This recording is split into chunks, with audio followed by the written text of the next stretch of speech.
জন্মাষ্টমীর দিন আমি আমার গোপালের জন্য কি করেছিলাম চলো আজকের এই মিনি ব্লগটায় তোমাদের সাথে সেটাই শেয়ার করব। ফার্স্টেই দেখো সকালবেলায় স্নান কমপ্লিট করে এই ফলগুলো দিয়ে গোপালের পুজো দিয়ে নিয়েছিলাম, তারপর আমি ভাগবত পাঠ করতে বসে গিয়েছিলাম। যশোদার গর্ভে তুমি লোভিবে জনম, আমি হব দেবকীর অষ্টম নন্দন।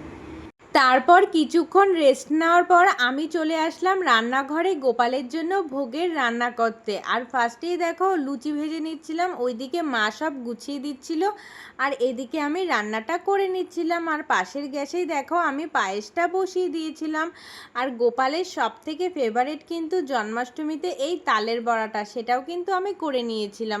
আর তারপরে দেখো তালের বড়াটা হয়ে যাওয়ার পর এখানে মালপোয়াটা বসিয়ে দিয়েছিলাম, আর ততক্ষণে কিন্তু আমার পায়েসটাও হয়ে গিয়েছিল।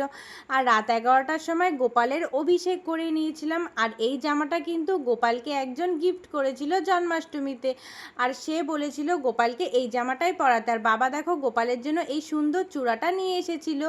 আর এই মালাটাও দেখো গোপালের জন্য কিন্তু অনেক বড় হয়ে গিয়েছিল, তারপরেও কিন্তু এই মালাটা আমি পরিয়ে দিয়েছিলাম গোপালকে। আর দেখো গোপালকে আজকে কত মিষ্টি লাগছে। আর গোপালকে আজকে ভোগে দিয়েছিলাম আমি লুচি, মালপোয়া, তালের বড়া, পায়েস, 3 রকমের মিষ্টি, ফল, দই, জল।